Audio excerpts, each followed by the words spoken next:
This morning, we have a presentation from the Finance Department, and we have our Director of Finance, Pam Noonan, with us this morning. Good morning, Pam. Good morning, Commissioners. So I'm Pam Noonan with Finance Division of Mason County. I'd like to spend a little bit of time with the board this morning and tell the community and our citizens about what our department does, the people we have in it. So let's go ahead and start with the divisions. We have general accounting for the entire finance. The finance department manages the entire county's financial pictures. As you know, we do have divisions within our larger departments that also have financial staff, but at the end of the day, we produce all of the financial statements and manage the audit. Also within our division, we have the purchasing department, and we manage the special districts, which are the ex officio board for the special districts. And we, of course, do the budget. Next week, we'll be adopting the budget, so we'll talk a little bit about our operating funds and projected fund balances as we move into that budgetary thing. Of course, the fund balance is always a projection, and you'll see some projections for me from this week. Might be a little bit different for budget for next week, and of course, as we adopt, we'll continually refine those numbers. So the county has roughly 1,250 FTEs, and my division has 11 FTEs to manage that, and we have 3 in payroll, 1 for accounts payable. We have 1 in budget, 1 in purchasing, and 5 general accounting people. I can say that my staff is probably the best in the county. We do a tremendous amount of work, and we're very proud of what we do. So the general fund is one of our biggest operating funds. As you know, that's kind of the catch-all for all of our departments.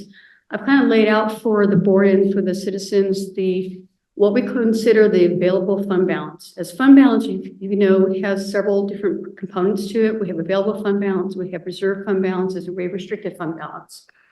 The restricted fund balance, of course, the biggest one we talk about a lot is Tabor. We also have some set-aside funds that you've designated that you'd like to set aside for a future expansion or future ideas.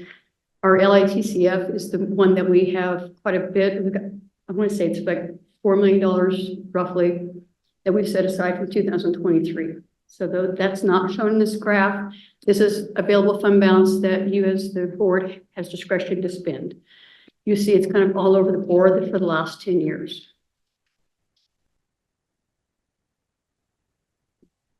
Again, 2024 is an estimate. That may change between now and adopted budget.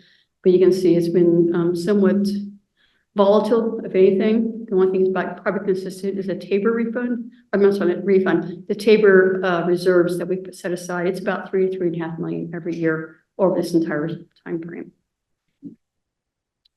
Next, we'll talk a little bit about our other operating funds, Road and Bridge, Health, and DHS. I will note that the Health Department beginning fund balance in 24 will require additional support from the general fund in order to make that positive. It is in the plans. And of course, Road and Bridge always seems to, we look at that and we say, that's, gosh, very flexible money. But of course, Road and Bridge is very isolated for the mill levy. We can't take out anything out of that. So we're very lucky to have a healthy fund balance, but it's not money that can be used for other things. And lastly, I'd like to just point out for the citizens that we have a lot of online resources. They don't have to make an appointment to come see our department. They can go online 24/7. Of course, even though we do this in public hearing, the accounts payable expenditures are also online. They're roughly, they're caught up through August right now, so we'll have September out there pretty soon. Of course, that shows our citizens how we're spending their dollars, where they're spending them, and what services they're getting for those dollars.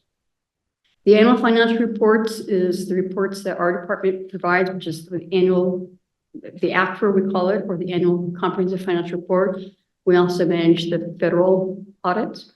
That's out there under the financial transparency page.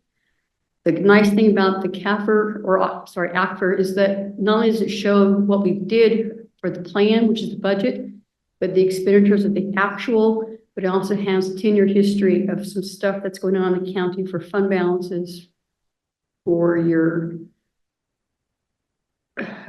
services that we provide for the county. So we've got a nice historical information for our citizens. The budget, of course, is a plan for next year and the 6-year capital plan. That's also out there under financial transparency. We report our cost allocation plan, which is the plan that we utilize to show how much overhead is absorbed by the county. So every time the treasurer writes a check, is it writing the check for CGSD, the sheriff, or for another function? The salary reports ironically are out there. We have to, by statute, advertise our salaries. It's not by person, it's by position, but it is out there. And then, of course, sales tax information for all of our